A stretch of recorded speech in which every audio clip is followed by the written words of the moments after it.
Welcome to Aakash GS classes. Aakash GS classes में आपका स्वागत है दोस्तों। आज हम करने वाले हैं बायोलॉजी के कुछ इम्पोर्टेंट टॉपिक और इसके अंतर्गत मैं आपको स्टार्ट करने वाला हूं वायरस के बारे में। ठीक है, कुछ महत्वपूर्ण जानकारियां हैं वायरस के बारे में और ये इम्पोर्टेंट हैं आपके आरआरबी, एनटीपीसी, ग्रुप डी, जितने भी ऑल कॉम्पिटिटिव एग्जाम्स हैं उनमें ये यहाँ से क्वेश्चन बनता ही है। ठीक है, चाहे यूपी ट्रिपल एससी हो, कोई भी एग्ज़ाम हो, यहाँ से क्वेश्चन बनेगा ही। तो आप ये निश्चित हो जाइए कि यहाँ से क्वेश्चन नहीं बनेगा, बिल्कुल बनेगा। तो वायरस के बारे में सबसे पहले पढ़ लें। वायरस होता क्या है? जो विषाणु जो होता है अति सूक्ष्म परजीवी होता है। ठीक है, अति सूक्ष्म तो होता है और परजीवी होता है और अकोशिकीय होता है। कैसा होता है? अकोशिकीय। और अकोशिकीय यहाँ लिख रहा है अकोशिकीय होता है। ठीक है, यानी कोशिका नहीं होती, अकोशिकीय होता है और विशेष न्यूक्लियो प्रोटीन कण है। ठीक है, यहाँ लिख रहा है विशेष न्यूक्लियो प्रोटीन कण है जो किसी जीवित परपोषी के अंदर रहकर जनन करते हैं। ये सजीव एवं निर्जीव के मध्य की कड़ी है। ठीक है, जो वायरस जो होती है वो सजीव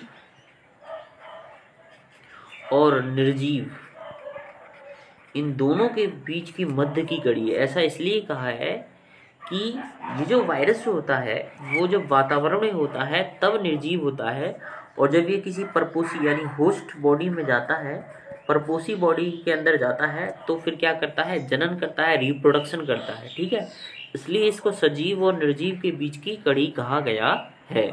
मैंने अपने video lecture UP TET solve paper करवाते वक्त मैंने वायरस के बारे में यही सब बताया था कि इसको सिर्फ होस्ट बॉडी का इंतजार होता है। किसका होता है? होस्ट बॉडी का इसे वेट होता है। जैसे ही ये किसी परपोषी के अंदर जाता है ये रिप्रोडक्शन यानी जनन करना स्टार्ट कर देता है। इसलिए इसे सजीव और निर्जीव के मध्य की कड़ी क्या कहते हैं? ठीक है, सजीव और निर्जीव के बीच की मध्य की कड़ी कहते हैं। अब दोस्तों वायरस होता क्या है? वायरस में डीएनए या फिर आरएनए या तो डीएनए या फिर आरएनए या दोनों, या फिर क्या दोनों ही पाए जाते हैं। ठीक है, या दोनों पाए, या तो डीएनए पाया जा सकता है या आरएनए पाया जा सकता है या फिर दोनों पाए जा सकते हैं। वायरस जो होता है या तो लीनियर हो सकता है, ऐसा हो सकता है, या फिर सर्कुलर हो सकता है यानी वृत्ताकार हो सकता है। ठीक है, अब इतना हमने जान लिया वायरस के बारे में दोस्तों। अब आगे पढ़ते हैं कि विषाणु की खोज किसने की। और हाँ, एक बात याद रखिएगा, मैंने अभी अपने जो वीडियो लेक्चर था उसमें मैंने बताया था जो वायरस जो होता है उसमें ना तो सेल वॉल पाई जाती है, कोशिका भित्ति, ना तो कोशिका भित्ति पाई जाती है और ना ही प्लाज्मा मेम्ब्रेन पाई जाती है। याद रखना दोस्तों, और ना ही प्लाज्मा मेम्ब्रेन पाई जाती है। ना तो सेल वॉल और ना ही प्लाज्मा मेम्ब्रेन, ना तो सेल वॉल और ना ही प्लाज्मा मेम्ब्रेन किसमें? वायरस में नहीं पाई जाती है। इसलिए ये जब वातावरण में होता है, इसलिए कैसा लगता है? निर्जीव होता है, इसलिए इतना खतरनाक होता है। जैसे कोरोना वायरस वातावरण में निर्जीव लगता है, जैसे ही शरीर जो होस्ट बॉडी होती है, ठीक है, तो होस्ट बॉडी में जैसे ही जाता है, परपोषी की बॉडी में जैसे ही जाता है, ये क्रियाएं करना स्टार्ट कर देता है। ठीक है, अब आगे चलते हैं। विषाणु की खोज कभी कभी पूछता है। विषाणु की खोज जो रूसी वैज्ञानिक थे, कौन थे? रूसी वैज्ञानिक थे। इनका नाम था, क्या नाम था बच्चों? इवानोवस्की करके एक रूसी वैज्ञानिक थे। इन्होंने क्या की थी? वायरस की खोज की थी 1892 ईस्वी में। ठीक है, इवानोवस्की रूसी वैज्ञानिक थे। एग्जाम में आता है कि वायरस की खोज कौन ने करी। ठीक है, वायरस की खोज किसने की? तो इवानोवस्की 1892 में इन्होंने वायरस की खोज की थी। लेकिन की कैसी थी? तंबाकू की पत्ती में मोजैक रोग जो होता है, ठीक है, तंबाकू की पत्ती में मोजैक रोग के कारण इन्होंने वायरस की खोज की थी। याद रखना, ठीक है। तो सबसे पहला वायरस इन्होंने खोजा। आइए और कुछ पढ़ते हैं वायरस के बारे में।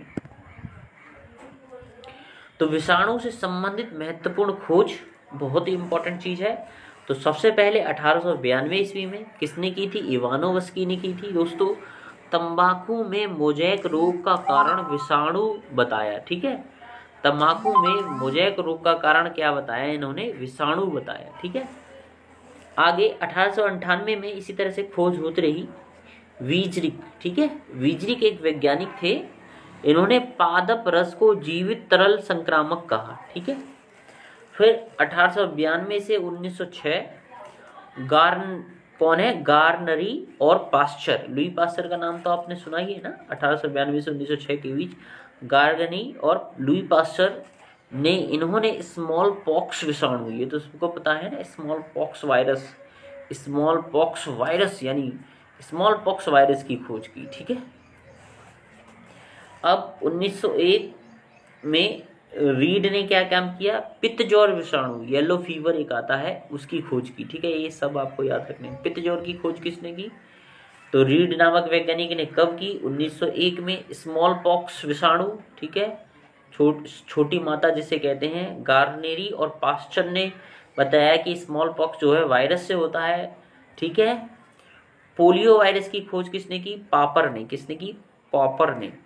पोलियो वायरस की कब की? 1908 में। ठीक है, ये मैंने कुछ वायरस के इंपॉर्टेंट चीज थे इसलिए आपको बताया, आपको याद रखना है। पोलियो वायरस की खोज किसने की? पापर ने 1908 में। पित्तजौर की खोज किसने की? येलो फीवर वायरस की रीड ने 1901 में। स्मॉल पॉक्स विषाणु वायरस की खोज किसने की? गार्नेरी और पास्चर ने 1892 से 1906 में। ठीक है, पादप रस को जीवित तरल संक्रामक का 1892 में। ठीक है, चलिए, I hope you will understand that. Thank you for this session.